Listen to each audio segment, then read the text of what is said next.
Salut à vous tous, bienvenue sur CC Info 91, la chaîne YouTube consacrée aux non-voyants. Présenté par Alain Leclerc, avec Pascal Cusson. Musique de notre ami José Licenciato, qui nous l'offre gratuitement la musique, merci à lui. Notre blog, nom de domaine, pour que ça soit plus simple pour vous, www.ceci-info91.com. Soyez tous et bienvenus sur la chaîne.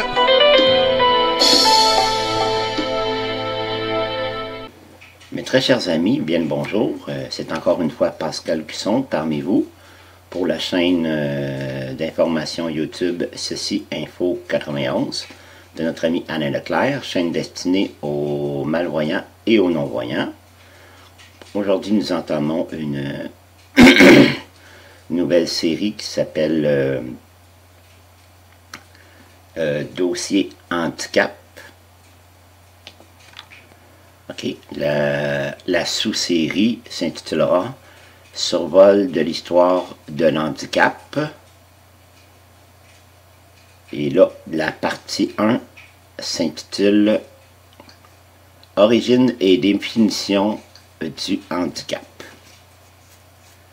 Cette série, ce survol sur l'handicap, comprendra en tout 3 fascicules.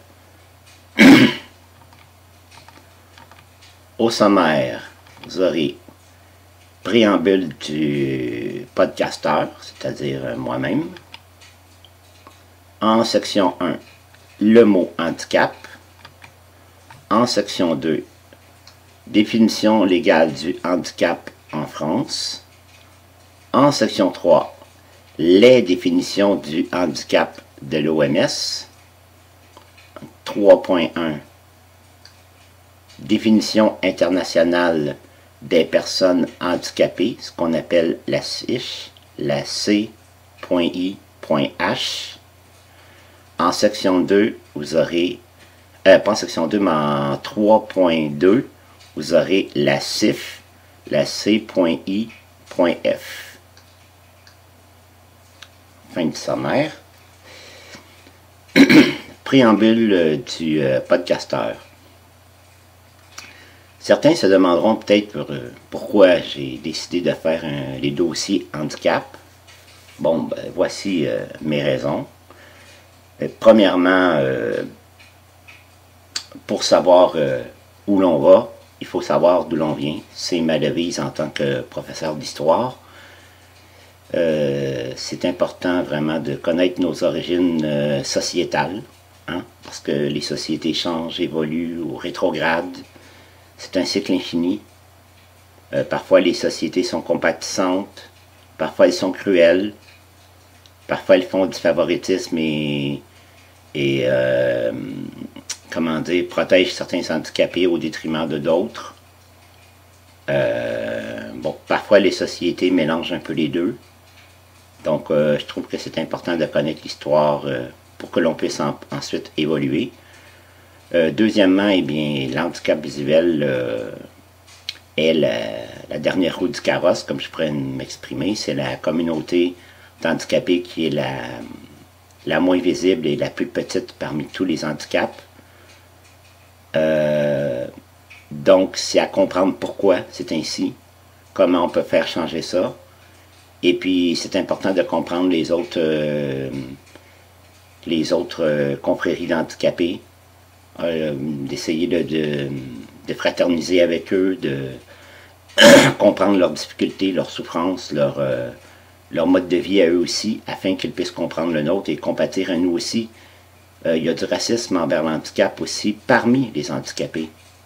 C'est quand même honteux parce que on a déjà assez à subir du racisme sociétal de la part des voyants. Donc, entre nous, tous les handicapés, nous devrions nous tenir les coudes afin de faire un front commun le plus possible et pouvoir faire des revendications auprès de nos gouvernements afin que notre société soit plus adaptée pour nous. afin que lorsque nous sortons de chez nous, nous ne nous sentions pas perdus, ou bien comme des extraterrestres, être toujours obligés de demander de l'aide aux voyants pour pouvoir avoir ce que nous avons. Comme on dit, nous sommes des humains, nous aussi, nous avons notre fierté, nous avons nos qualités, nous avons nos points forts aussi que nous pouvons nous intégrer dans la société. On en a marre, comme qui dirait, de se sentir comme, comment dire, comme une bouse de vache sur le bord de la route.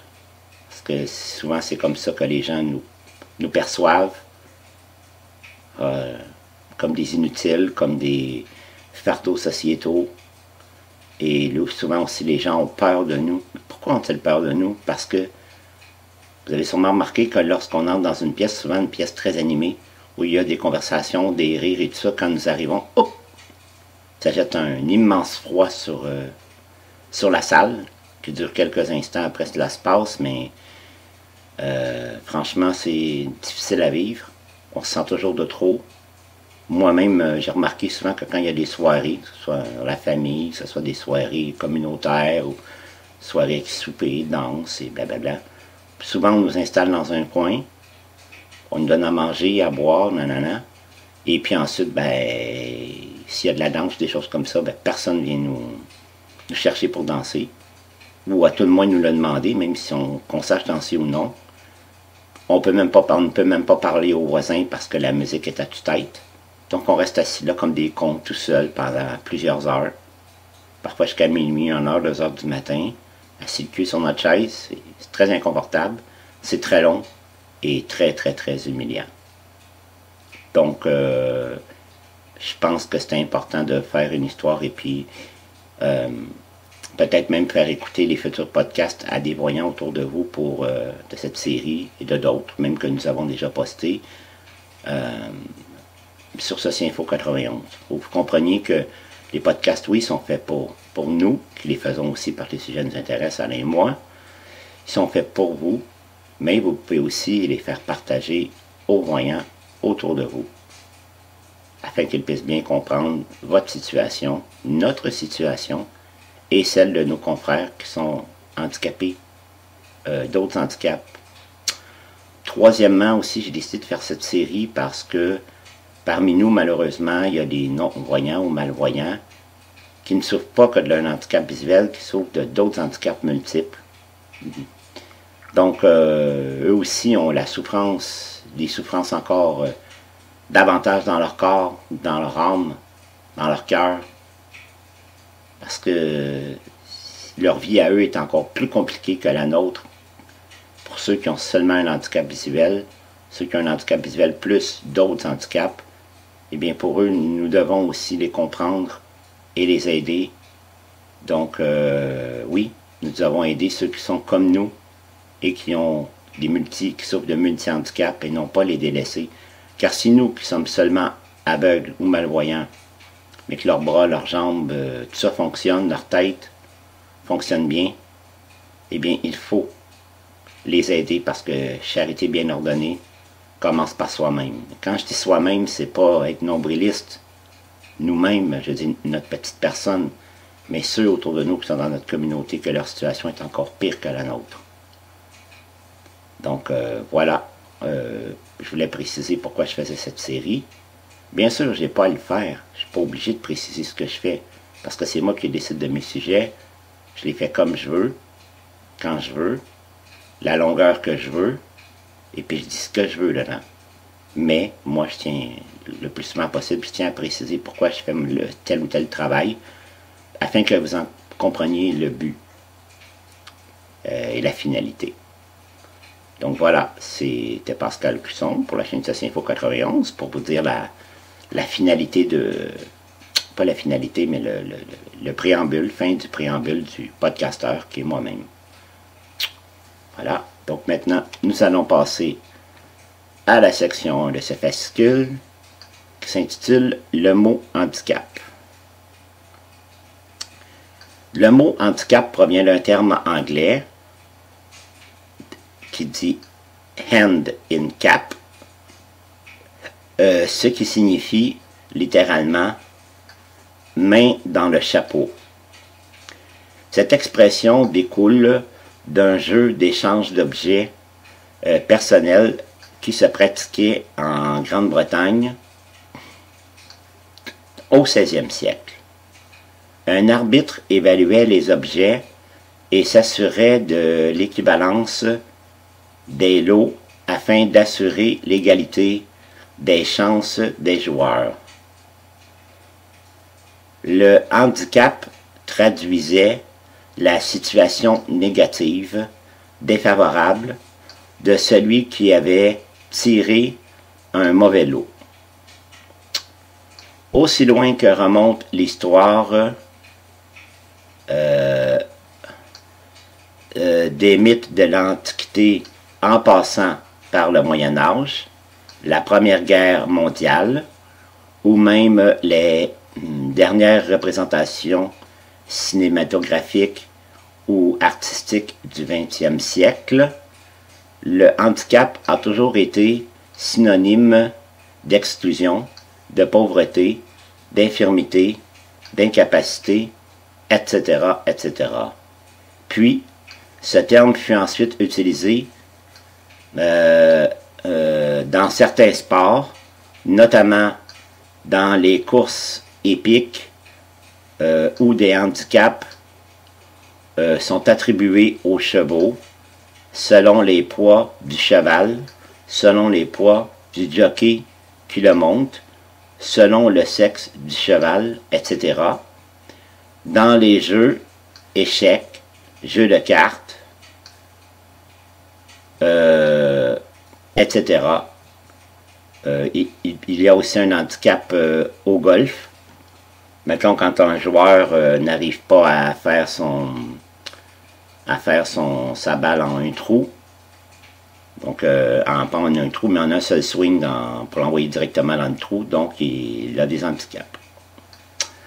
Dans les jeux de cartes, etc., dans les représentations artistiques, peinture, par exemple, peinture de personnes de petite taille, parade de cirque, où on voit des individus contrefaits sur les portraits ou les statues, qu'on appelait des monstres de foire, etc. Puis, dans la société, il y a les invalides de guerre, la trisomie 21, etc. Pendant la première moitié du XXe siècle, la législation a commencé à favoriser ceux qui étaient considérés comme infirmes et exclus de la société. Sont alors apparues les premières lois et associations pour la défense des personnes handicapées et en situation de handicap. Il faut alors définir clairement la notion de handicap. Fin de la section 1. Section 2. Définition légale du handicap en France. La France a adopté la loi du 11 février 2005 pour l'égalité des droits et des chances, la participation et la citoyenneté des personnes handicapées. Celle-ci a pour objectif d'apporter des améliorations significatives en matière d'intégration scolaire ou professionnelle, d'accessibilité des lieux publics et de simplification des formalités administratives liées au handicap. Cette loi définit le handicap comme, début de citation, toute limitation d'activité ou restriction de participation à la vie en société subie dans son environnement par une personne en raison d'une altération substantielle, durable ou définitive d'une ou plusieurs fonctions physique, sensorielle, mentale, cognitive ou psychique, d'un polyhandicap ou trouble de santé invalidant. Fin de citation. Et fin de la section 2. Section 3. Définition au pluriel du handicap selon l'OMS, qui est l'Organisation mondiale de la santé. L'Organisation mondiale de la santé, OMS, associe au mot handicap le mot, début de citation, incapacité, fin de citation. Elle le définit comme, début de citation, un problème dans une fonction ou une structure de l'organisme, une limitation de l'activité est une difficulté rencontrée par un sujet pour exécuter une tâche ou une action. Une restriction à la participation est un problème empêchant le sujet de s'engager pleinement dans les situations de la vie courante. Fin de citation. 3.1 Définition internationale des personnes handicapées. Ce qu'on appelle la C.I.H. En 1980, l'OMS a adopté une classification internationale des déficiences, incapacités et handicaps, appelée en France Classification internationale des handicaps, CIH. La CIH s'appuie sur les conséquences dues à une incapacité provoquée par un accident de la vie ou une maladie. Elle fait apparaître les termes, début de citation, déficience, une anomalie structurelle ou fonctionnelle du corps,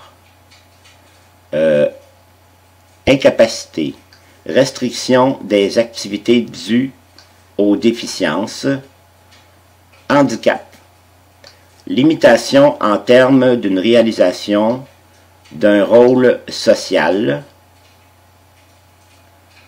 fin de citation. La CIH définit le handicap comme la conséquence globale des déficiences et ou des incapacités. 3.2 La CIF, C.I.F. En 2002, l'OMS remplace la CIH, CIH, par la classification internationale du fonctionnement du handicap et de la santé, ce qu'on appelle la CIF, C.I.F. Cette dernière apporte une dimension plus sociale au handicap et retient 3 éléments. Premièrement, le corps. Deuxièmement, les activités. Troisièmement, la participation. Pendant très longtemps, la définition du handicap reposait sur la notion de déficience sans prendre en compte le contexte social, ce qui renforçait l'approche négative de la personne handicapée. La CIF, CIF, pointe les causes directes produites par l'environnement. Quand je dis l'environnement, ce n'est pas l'environnement, on va dire la nature qui est de milieu, la nature, je veux dire, qui est polluée ou tout ça. Non, non, c'est l'environnement sociétal, l'environnement familial, l'environnement parental aussi, que bon, et toute la famille et les amis et la société autour qui avaient simplement un regard de pitié. sur les handicapés et qui, justement, n'essayaient pas presque jamais de les intégrer dans leurs activités et de les aider à se former afin de trouver vraiment un travail. Et même après la formation collégiale ou universitaire, ben, ne les aidait pas à se trouver un travail. Ne leur donnait pratiquement pas de ce qu'on appelle ici au Québec, ce qu'on appelle du pushing ou du coaching.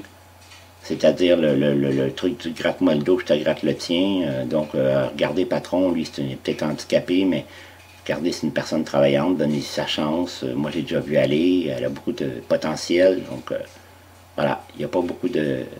Il n'y avait pas beaucoup de soutien avant. Là, il y en a un peu l'avantage, mais il y a encore des pas de géants à faire. Donc voilà, la section 3 est terminée et ce podcast également. Donc jusqu'à la prochaine fois, prenez bien soin de vous. Bye bye. Ciao.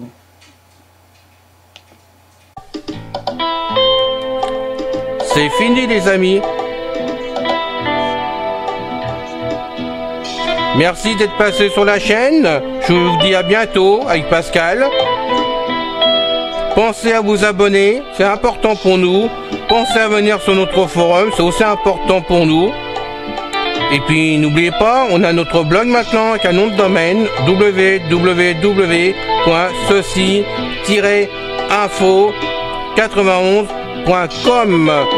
Ceci Info 91, il y a un S à info bien sûr. Bye bye les filles, salut les gars, à bientôt.